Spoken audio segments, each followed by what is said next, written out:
Hello, how are ya?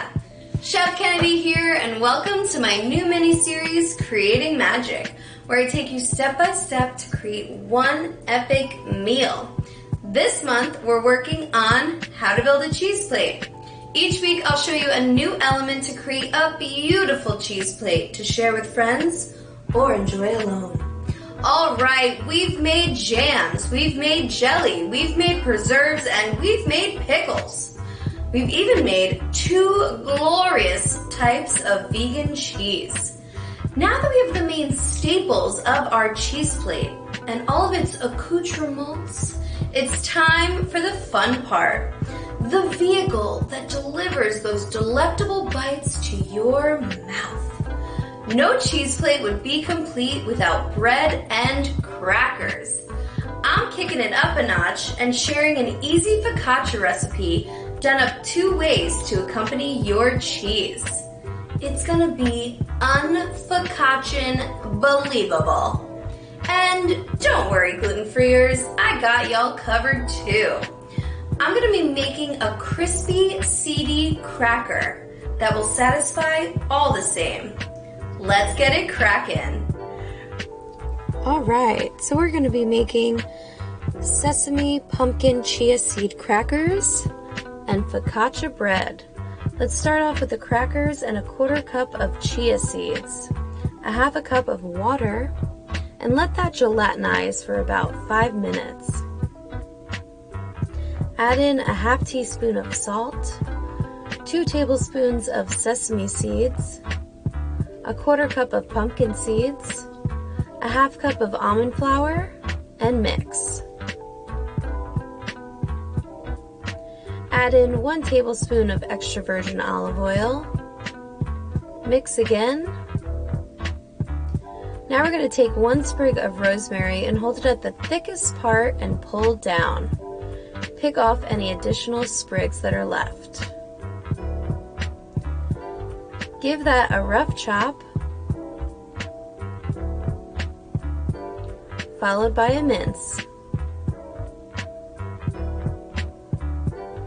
Add that into your cracker dough. Mix that up. Now we're going to take a sheet of parchment paper and add our dough down. Form a rough square and add another piece of parchment over top. Now we're going to start rolling out our dough.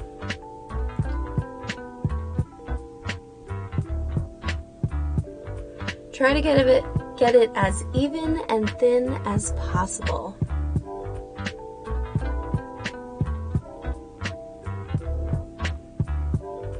Once we have our desired length, transfer it over to a sheet tray. Pull off the top layer of parchment. We're going to begin scoring our crackers. I like to create a square with my knife. Then cut that square in half again, and then cut each of the halves in half to create 8 even crackers. Any of the edges are great for snacking. Optionally, you can add some cracked black pepper and some flaky sea salt. Throw that in the oven at 325 for 35 minutes until golden. Break that in half and you have a beautiful cracker just in time for a dance break.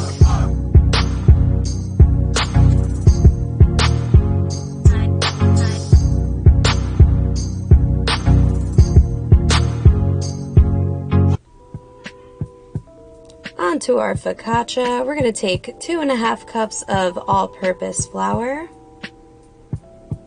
1 teaspoon of sugar, 1 teaspoon of dry yeast, and whisk it up.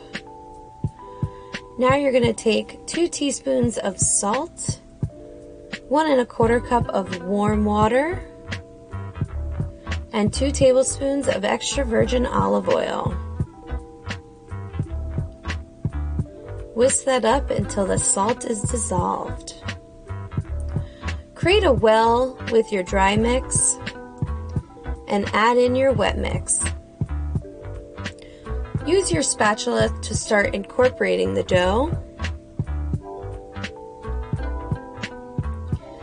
Then get in there with your hands.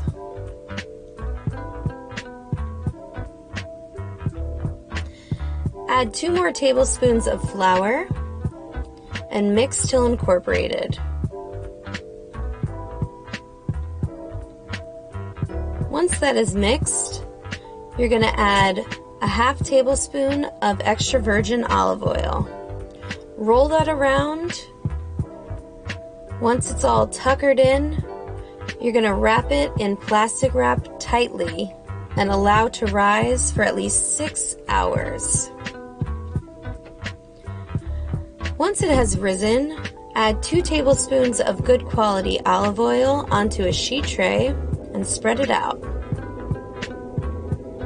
Take your risen dough and gently place it onto the sheet tray. Add 2 more tablespoons of olive oil.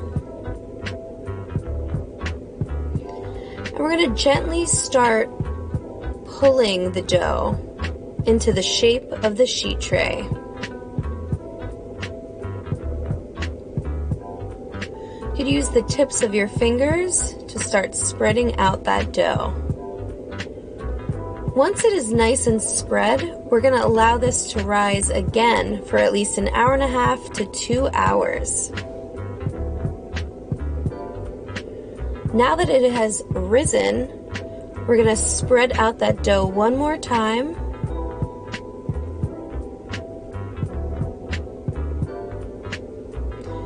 And start adding any toppings we'd like. Maybe some cherry tomatoes, some sprigs of rosemary, fresh thyme, of course some sea salt, into the oven for 35 minutes at 450 until golden.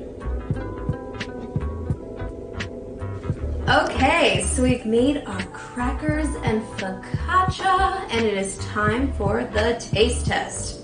First with our seedy gluten-free crackers. Have a little hummus here. Cheers.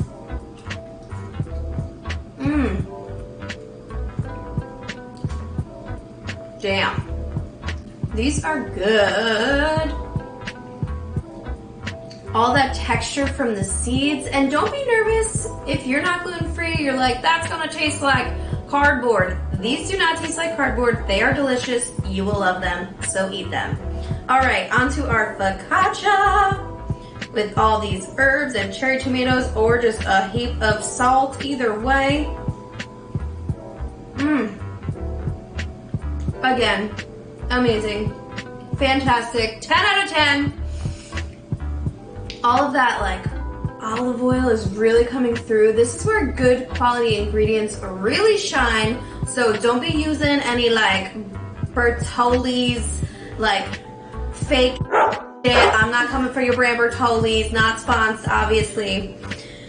But this is so good, and just you wait and see. The grand finale is gonna be next week, where we're gonna bring it all together. All the hits are gonna be there, the jams, the pickles, all of them, okay? So tune in Tokyo, hit the notification bell, subscribe. Chef Kennedy out.